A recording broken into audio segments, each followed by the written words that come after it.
نوجوان نے مجھے بڑی گہری بات سنائی، میرا قریبی تعلق تھا، کہنے لگا گھر میں بڑا مسئلہ ہے، بڑی پریشانی ہے، ماں اور بیوی کا ماحول اتنا سخت ہو گیا ہے کہ نمٹ نہیں سکتا۔ آپ یقین کریں میں نے ڈیٹیل سے ساری چیز کو سٹڈی کیا، میرے پاس اتنا وقت نہیں ہوتا، پھر بھی میں نے اس فیملی کو پورا پڑھا تو غلطی نوجوان کی نکلی، نہ اس پہ اماں اعتبار کرتی ہے نہ بیوی اعتبار کرتی ہے۔ اس نے جھوٹ بول بول کے اس طرح کی ماحول پیدا کر دیا ہے کہ کوئی اس پر اعتماد کرنے کو تیار ہے۔ اگر آپ ناراض نہ ہو تو ایک بات کروں، پتہ ہے گھر میں ماحول کب خراب ہوتا ہے؟ باہر والے ہماری تقریر سنتے ہیں، گھر والے ہمارا عمل دیکھتے ہیں۔ جب وہ دیکھتے ہیں نا کہ یہ کس طرح کا شخص ہے، اس کے رویے، اس کا کردار، اس کا لب و لہجہ کتنا برا ہے اور یہ کردار کا کتنا کمزور ہے۔ اعلیٰ حضرت فرمایا کرتے تھے نیک وہ ہوتا ہے جس کی تنہائی صاف ستھری ہوتی ہے، اس لیے ماحول بگڑ جاتا ہے۔ یہ جو ہم کہتے ہیں نا میرے سجن بڑے بنتے ہیں پھر ٹوٹ جاتے ہیں، کچھ لوگ ایسے ہوتے ہیں جو ان کے پاس جاتا ہے انہی کا ہو جاتا ہے، وہ کہیں اور کے قابل کیوں بھلا؟ اس لیے کہ ان کے کردار میں ٹھنڈک دیکھتا ہے، ان کے لب و لہجے میں مٹھاس دیکھتا ہے، اس شخص میں اتنی خوبصورتی دیکھتا ہے کہ اسی کا بن جاتا ہے۔ حضرت ابراہیم بن ادم کے پاس ایک نوجوان آیا، کہنے لگا میں گناہ کرنا چاہتا ہوں، فرمانے لگا بالکل کر، اللہ کا دیا ہوا رزق کھانا چھوڑ دے اور گناہ کر۔ کہنے لگا یہ نہیں ہو سکتا، فرمانے لگے چل پھر اس طرح کر، رب کی زمین پہ نہ رہ، کسی اور کی زمین پہ چلا جا۔ کہنے لگا یہ بھی نہیں ہو سکتا، فرمانے لگے چل اللہ کی چھت سے نکل جا۔ کہنے لگا یہ بھی نہیں ہو سکتا، تو آپ رو پڑے۔ فرمانے لگے پھر جناب اسرائیل جب آئیں تو ان سے کہنا مجھے 2-3 سال کی مہلت دے دے، پچھلی میری گناہوں میں گزر گئی، میں ذرا 3 سال عبادت کر لوں۔ تو وہ شخص بھی رونے لگا، کہنے لگا حضور وہ مہلت نہیں دیتے، وہ جب لینے آتے ہیں تو پھر لے کے اللہ تعالیٰ نے جب انسان بنانا چاہا نا تو جناب جبریل کو کہا مٹی لے کے آ زمین سے۔ حضرت جبریل نے مٹی پہ ہاتھ ڈالا تو باقی کی مٹی رونے لگ گئی، اسے جدا نہ کر۔ تو جناب جبریل چھوڑ کے چلے گئے، حضرت میکائیل کو بھیجا مٹی لا، مٹی پہ ہاتھ ڈالا تو باقی کی مٹی رونے لگ گئی، چھوڑ کے چلے گئے۔ جناب اسرائیل کو بھیجا، مٹی پہ ہاتھ ڈالا تو باقی کی رونے لگ گئی، چھوڑ کے نہ جاؤ۔ تو حضرت اسرائیل فرمانے لگے تیرا رونا دیکھو کہ رب کا حکم دیکھو۔ وہ لے گئے، جب پیش کی تو رب کریم نے فرمایا اسرائیل جان نکالنے کی ڈیوٹی بھی تیری، تو مٹی کو لے آنا، باقی مٹی روتی بھی رہے تو روتی رہے، جب میرا فیصلہ آ جائے تو پھر اس میں کوئی گنجائش، ہم کھاتے بھی اللہ کا ہیں، نافرمانی بھی اس کی کرتے، زمین پہ بھی اس کی چلتے ہیں، نافرمانی بھی اس کی کرتے، حکم کسی اور کا مانتے، چھت پہ رب کریم کی رہتے، اس طرح نظام نہیں چلتا۔ میرے بھائی یاد رکھ لو گناہوں کی سزا ملے گی، زندگی تنگ ہو جائے، یہاں بھی آزمائش ہوگی اور وہاں بھی۔ میں نے درس پہ کہا تھا، پھر بات کہتا ہوں، یہ میں اپنے لیے کہہ رہا ہوں، توجہ ہے میری بات پر۔ دعا فرمایا کریں کہ جو کچھ ہم نظر آتے ہیں اللہ ہمیں ویسا بننے کی توفیق بھی عطا فرما۔ اللہ ویسا بننے کی یہ مشکل معاملہ ہے، مشکل۔ دیکھیں نا ایک آدمی سیاستدان ہے، اس نے بڑے اچھے نعرے لگائے، انقلاب آ جائے گا، میں غریب کا بھلا کر دوں گا، میں یتیموں کے سر پہ ہاتھ رکھوں گا، میں مجبوروں کی مدد کروں گا، میں دکھیوں کی مدد کروں گا، مزدوروں کو۔ اس نے اچھے اچھے نعرے سکھائے، اچھا اس نے پیغام دیا، اندر اس کے یہ تھا کہ اقتدار ملے گا تو مرضی کروں گا۔ لوگ اس کے گرد بھی گئے، اس کی گاڑی کے پیچھے بھی بھاگے، لوگوں نے اس کے نعرے بھی لگوائے، جیب سے پیسے لگا کے اس کے پوسٹر بھی شائع کیے، لوگ اس کے گرویدہ ہو گئے، لوگوں نے پوری، اور میری قوم نے تو بیچاری نے کئی دفعہ دھوکے کھائے، جس نے نعرہ لگایا غریب اسی کے پیچھے مسیحا بن کے چل پڑا۔ آج دھوکہ دے لیا، لوگوں کو پیچھے لگا لیا۔ یہ بتاؤ اگر راز کھل جائے، اگر راز کھل جائے کہ یہ دھوکہ دے رہا ہے، یہ فریب کر رہا ہے، تو لوگ اس کا کیا حال کریں گے؟ یہ راز قیامت میں کھل جائے گا، قیامت میں یہ راز یہ کھل جائے گا، یہ دھوکے باز تھا۔ اذا زلزلت الارض زلزالہا، جب زلزلہ آئے گا جیسے اس کا آنا ٹھہرا، واخرجت الارض اثقالہا، زمین اپنے بوجھ باہر نکال دے گی۔ اس سے مراد کیا ہے کہ زمین پہ جو جرم ہوئے زمین بتا دے گی، باہر نکل آئے۔ وقال الانسان ما لہا، انسان کہے گا اسے کیا ہوا، یہ تو سب کچھ بتا رہی، بوجھ باہر نکال دے گی۔ ایک آدمی پیر طریقت بن کے بیٹھ گیا، جبہ کبہ پہن کے بڑی پگڑی باندھ کے بیٹھ گیا، اچھی اچھی نیک باتیں بتانے لگا، لوگ اس کی دست بوسی کرنے لگے، ہاتھ چومنے لگے، پیچھے لگ گئے، خدمت کرنے لگے، جیب سے نذرانہ دینے لگے۔ اس کے نام پر لوگ اپنی جیب سے لنگر پکانے لگے، خانقاہ کی خدمت ہونے لگی، مہمان اس کے آتے، نوکری کوئی اور کرتا۔ میں نے کہا تھا شاید اپنے لیے کہہ رہا ہوں، ڈیوٹیاں لوگ کرنے لگے، حالات بدلنے لگے، لیکن اس کے اندر تو چور تھا، وہ تو دکاندار تھا، تو یہاں جو اس کے پیچھے لگے تھے وہ تو سچے تھے، انہیں تو اجر ملے گا، لیکن اس کا جب راز کھلے گا تو بڑی رسوائی ہوگی، اس کا جب راز کھلے گا تو بڑی۔ ایک میری طرح کا دیندار تھا، جو چہرے کا تو نیک تھا، اندر پتہ نہیں کیا کچھ تھا۔ ایک طوائف گزر رہی تھی، اس نے اس کو تبلیغ کر دی، کہنے لگا بس کر دے، سیانی بن جا۔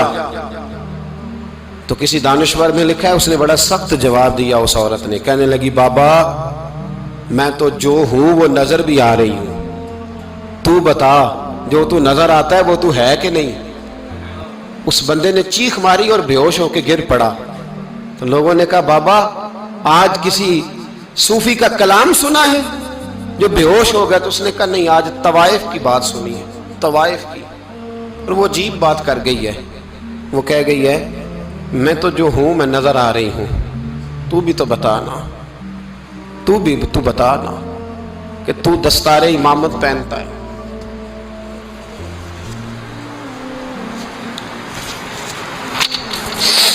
تو بتا، تو جو کہلاتا ہے تو وہ ہے کہ نہیں؟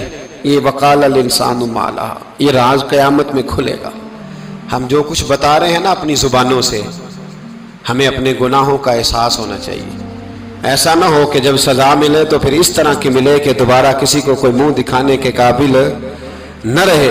میرے بھائی یاد رکھیں اور سمجھیں، گناہ انسان کی زندگی کو تنگ کرتے ہیں۔ میرے نبی پاک علیہ السلام نے فرمایا جب تو جھوٹ بولتا ہے تو تیرے فرشتے کرامن کاتبین سائیڈ پہ ہو کے کھڑے ہو جاتے ہیں، جب تو زنا کرتا ہے تو تیرے اندر سے ایمان نکل جاتا ہے۔ اور نبی پاک علیہ السلام نے فرمایا جب میری قوم میں ناانصافی عام ہو جائے گی تو قتل بھی عام ہو جائے گا۔ اور سن لو، لکھ لینا یہ حدیث دل کی تختی پر، نبی پاک علیہ السلام نے فرمایا جب میری قوم میں بے حیائی اور بدکاری عام ہو جائے گی تو دو سزائیں اللہ دے گا، ایک تو جوان موتیں آئیں گی،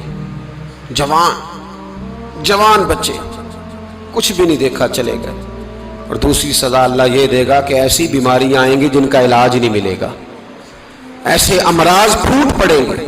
اگرچہ میں آپ کو ایسی تقریر بھی سنا سکتا تھا جس پہ آپ بہت زیادہ محظوظ ہوتے، پر میں نے اس جمعے میں ایسا موضوع چنا ہے جس کا ہمیں خاص ضرورت ہے۔ بھائی دیکھے تو صحیح کہیں ایسا تو نہیں کہ ہم ان عیبوں میں مبتلا ہیں۔ میرے نبی کریم علیہ السلام نے فرمایا جب تم نیکی کا حکم دینا اور برائی سے منع کرنا چھوڑ دو گے پھر اللہ تم پر ظالم حکمران مسلط کرے گا۔ اور اگلے لفظ اس سے بھی زیادہ سخت ہیں، محبوب فرمانے لگے پھر تمہاری نیک لوگ دعائیں بھی کریں گے تو اللہ وقتی طور پر ان کی دعاؤں کو بھی قبول نہیں فرمائے گا، اس لیے کہ تم لوگوں نے نیکی کا حکم دینا اور بھلائی سے روکنا چھوڑ دیا۔ عزیزو یاد رکھو جب گناہ عام ہوتے تو پھر حالات بدلتے اور لوگوں کو سزا ملتی ہے ان کے گناہوں کی، بلکہ یہاں تک لکھا ہے کہ نیت خراب ہو تو سزا شروع ہو جاتی۔ کیا خراب ہو؟ بولیے گا۔ نیت بھی خراب ہو تو سزا۔ حضرت رومی کہتے ہیں کہ ایک بادشاہ کو پتہ چل گیا کہ ایک آدمی نے بڑا اچھا باغ لگایا ہے، خوبصورت باغ ہے، مالٹے کا کنوں کا باغ، بڑا پیارا۔ بادشاہ نے کہا ذرا جا کے دیکھتا ہوں۔ بادشاہ سلامت باغ دیکھنے آئے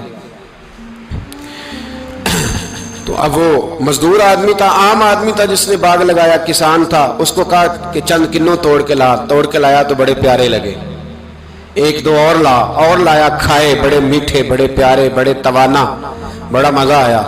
تو بادشاہ کے دل میں خیال آیا کہ اس پہ قبضہ نہ کر لوں باغ پہ۔ ہمارے یہاں نا کرائے پہ دکان دیتا نا مالک، تو جب کسی غریب کی چل جاتی ہے کہتا ہے تو خالی کر، میں نے خود ڈال لی ہے، چل گئی نا اس کی۔ حالانکہ رزق اپنے اپنے نصیب کا ہے، رزق اپنے اپنے نصیب کا ہے، جس کو اللہ تعالیٰ چاہتا ہے عطا کرتا ہے۔ تو اس کو کہا کہ اور توڑ کے لا، اور دل میں خیال ہے کہ یار اتنا اچھا باغ ہے قبضہ کر لیتے ہیں، ہماری حکومتیں قبضہ کر لیتی ہیں کہ جو چیز اچھی لگ جائے تو۔ اب وہ کسان 2-3 کنوں توڑ کے لایا، اس نے کھائے تو کھٹے نکلے، ترش تھے۔ کہنے لگا تجھے کیا ہو گیا ہے؟ تو بندہ بڑا صاحب دل تھا، کہنے لگا میں تو ٹھیک ہوں، آپ اپنی نیت سے پوچھیں کہیں خراب تو نہیں ہو گئی۔ تو کنوں میں بھی اس کا اثر آ گیا ہے، اپنی نیتیں بگڑ جائیں نا، نیتیں۔ اب ایک بات کہنے لگا ہوں، غور سے سننا، جب تک 2 بھائی اکٹھے کاروبار کرتے ہیں نیت ہوتی ہے کہ ہمارا گھر چلے گا، تب تک اللہ برکت دیتا ہے، اور جب اپنی اپنی جیبیں سمیٹنے لگ جاتے ہیں نا کہ یہ میرا 5000 ہے آج میں گیا تھا اگرائی کرنے، یہ میرا 10,000 ہے آج میں نے زیادہ، جب وہ ٹٹولنے لگتے ہیں پھر اس دکان سے بھی برکت اٹھ جاتی ہے، پھر وہاں سے بھی برکت چلی جاتی ہے۔ فَإِنَّ لَهُ مَعِيشَةً ضَنْكَ، فرمایا جب تو میں منہ پھیر لیتا ہے پھر تیری زندگی اللہ تنگ کر دیتا، پھر وہاں سے بھی برکت، خوبصورتی، اثر اٹھ جاتا ہے۔ ایک سنار نے گلی میں ایک یتیم چھوٹے سے بچے کو گھومتے دیکھا، تو سنار بے اولاد تھا، بچے کو اٹھا کے گھر لے آیا، 18 سال اس بچے کی پرورش کی، اس کو پالا پوسا، جوان کیا۔ سنار کے پاس وہ دکان پہ چلا جاتا، وہ کئی دفعہ دکان پہ رہتا، کئی دفعہ گھر میں رہتا۔ ایک دفعہ وہ دکان پہ تھا، بچہ گھر تھا، 18 سال کا جوان، اس کی بیوی اکیلی تھی۔ وہ جس نے ماں بن کے پالا تھا اس نے اسی پہ حملہ کر دیا، اس کا بازو بری نیت سے تھاما، بیوی چیخی۔ تھوڑی دیر گزری تو وہ نوجوان پیروں میں بیٹھ گیا، کہنے لگا اماں پتہ نہیں مجھے کیا ہوا۔ شام کو سنار آیا، بیوی چیخنے لگی، چلانے لگی، کہنے لگی آج عجیب بات ہوئی، جس کو میں نے جگر کا خون دے دے کے پالا اسی نے گندی نظر ڈالی۔ سنار محو حیرت ہے، بیوی کا خیال تھا کہ لاٹھ اٹھائے گا، ڈنڈا اٹھائے گا، نوجوان کو مارے گا، لیکن وہ رونے لگ گیا۔ اس نے کہا آج اس نے میرا بازو تھاما ہے، جانے کیا کیا ہے؟ پریشان ہونے لگ گیا، سجدے میں گر گیا، کہا تو بتاتا کیوں نہیں؟ تو وہ سنار کہنے لگا اس کی غلطی نہیں، 18 سال کے بعد آج مجھ پر بھی شیطان سوار ہوا تھا۔ ایک عورت آئی تھی، وہ اپنے بازوؤں میں چوڑیاں پہننا چاہتی تھی، تو میں نے بھی گندی نظر سے ہاتھ ڈالا تھا، رب کریم نے مجھے فوراً اس کی سزا دی۔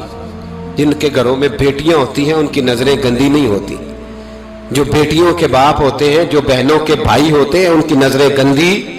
اور اگر تو ٹیلی فون کرتا ہے، تو کسی عورت کے ساتھ تعلق رکھتا ہے، تو یہ بات لکھ لے، امام فخر الدین رازی 1، علامہ اسماعیل حقی 2، ملا جلال الدین رومی 3، امام خازن 4، امام جلال الدین سیوطی 5 حدیث کے استاد اور محدث لکھتے ہیں کہ اگر تو کسی پر گندی نظر ڈالے گا تو تیرا گھر بچ سکتا، یاد رکھ نہیں بچے گا، اس لیے کہ تیری نظر کسی کی بیٹی کو بیٹی سمجھ، تاکہ تیری بچی کا پردہ قائم رہے۔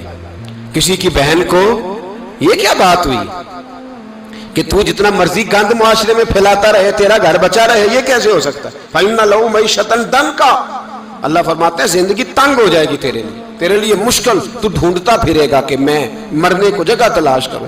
سچی توبہ کرے، کھری توبہ کرے، یہ گناہ انسان کو مجبور کر دیتے ہیں۔ حضرت عبداللہ بن مبارک رحمۃ اللہ تعالی علیہ، ان کے سینکڑوں شاگرد تھے، ایک شاگرد کے انتقال کا وقت آیا تو گھر گئے ملنے۔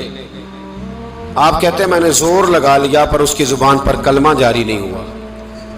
میں اسے کہتا کلمہ پڑھ پر اس کی زبان پر جاری، اللہ اکبر، بہت بڑی نعمت ہے۔ دعا فرمائیں اللہ ایمان کی موت عطا فرمائے، ایمان کی موت دے اللہ کریم، ایمان کی موت دے۔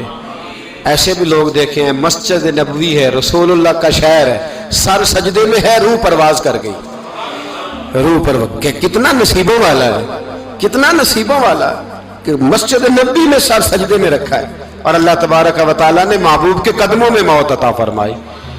تو حضرت عبداللہ بن مبارک کہتے ہیں میں نے اس کو کہا کلمہ پڑھ، تو اس کی زبان پہ جاری نہیں ہوتا۔ میں بار بار کہتا تو وہ منت کرتا، کہتا حضور میں کوشش کرتا ہوں جاری نہیں ہوتا۔ فرماتے میں پریشان ہو کے اٹھا، ابھی میں دروازے پہ پہنچا تھا، اس نے چیخ ماری اور روح پرواز کر گئی۔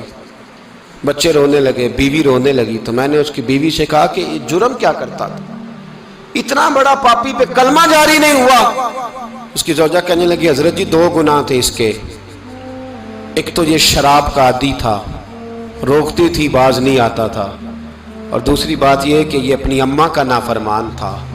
وہ 2 گلیاں چھوڑ کے رہتی ہے، یہ کبھی ملنے نہیں گیا تھا۔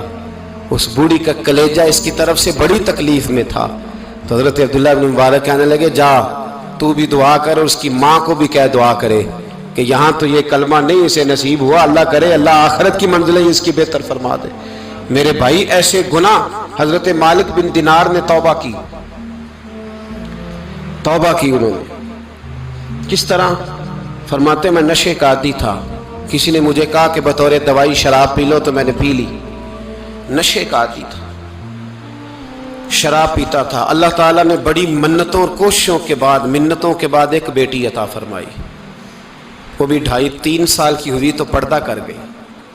کہتے میں اس کی قبر پہ بیٹھ کے گھنٹوں روتا، شراب کا عادی تھا۔ ایک دن سویا تو خواب دیکھتا ہوں کہ میرے پیچھے ایک بڑا سانپ لگ گیا ہے، اور سانپ جب منہ کھولتا ہے تو انگارہ نکلتا ہے۔ میں پھر دعا کرتا ہوں اللہ ہمیں معاف فرمائے، اللہ ہم سے درگزر۔ میں کچھ قبرستانوں میں جاتا ہوں تو میں سانپ بچھو پھرتے ہوئے دیکھتا ہوں، تو ڈر آتا ہے کہ ہم یہاں آنے والے ہیں۔ یہ لوگ کہہ رہے ہیں کہ تمہاری تیاری ہے، کسی وقت بھی اعلان ہو جائے گا کہ چلو بھائی چلو فلاں صاحب کا جنازہ ہے، اٹھو۔ لوگ کہتے ہیں جلدی کرو، اور ایک کونے میں ایک شخص یہ بھی کہتا ہے کہ دیگ بھی رکھ لو، مہمان بڑے جمع ہو گئے۔ اور ایک کونے میں لوگ یہ بھی کہتے ہیں کہ برف ٹھنڈی لے آؤ، لوگوں نے پانی بھی پینا ہے۔ پہلے اعلان ہوتا ہے کہ فلاں فوت ہو گیا، پھر اعلان ہوتا ہے جنازے کا ٹائم ہو گیا، پھر اعلان ہوتا ہے جنازہ اٹھایا جائے گا، اور پھر بات ختم ہو جاتی ہے۔ پھر کل من علیہ فان، پھر کوئی نہیں پوچھنے آتا، ختم ہو گئے، قصہ ہی ختم ہو گیا۔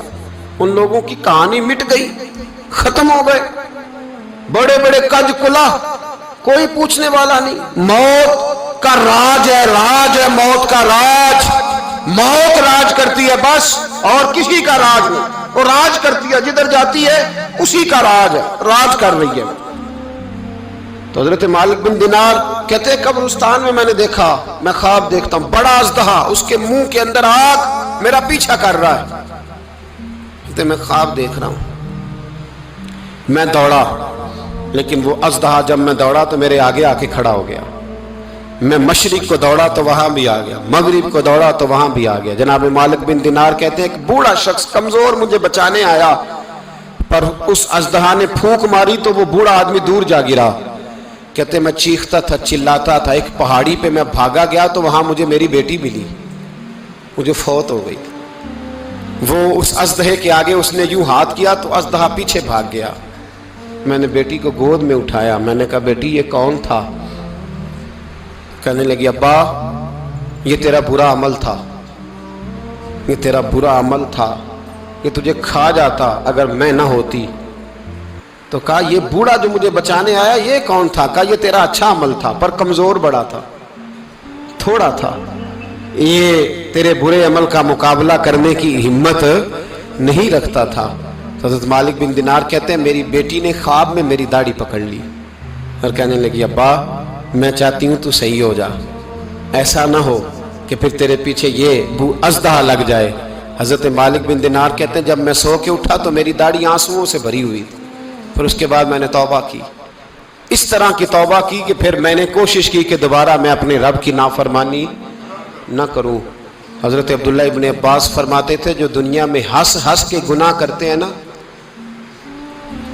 ہنس ہنس کے جھوٹ ہنس ہنس کے بولتے، ہنس ہنس کے لوگوں کی غیبت کرتے، فرمایا یہ جو تمہیں ہنس ہنس کے گناہ کرتے نظر آتے ہیں ان کا رونا قیامت میں دیکھا نہیں جائے گا، ان کے آنسو قیامت میں دیکھے نہیں جائے۔ جو ہنس ہنس کے گناہ کرتے یہ روئیں گے، فَلْيَضْحَكُوا قَلِيلًا وَلْيَبْكُوا كَثِيرًا، رب فرماتا ہے زیادہ رویا کرو کم ہنسا کرو۔ نبی پاک علیہ السلام روتے تو صحابہ کہتے حضور آپ اتنا کیوں روتے ہیں؟ تو محبوب فرماتے جو میں جانتا ہوں وہ تم نہیں جانتے۔ بھائیو قبروں میں اکیلے جانا ہے، کبھی غور کرنا، اکیلے کوئی بندہ ساتھ حساب دینے نہیں جائے گا۔ اماں بڑا پیار کرتی ہے لیکن قبر میں کبھی کوئی ماں بھی ساتھ دفن نہیں ہوتی، اپنا اپنا حساب دینا، مشکل وقت ہے، حساب کر لینا چاہیے، تیاری کر کے رکھنی چاہیے۔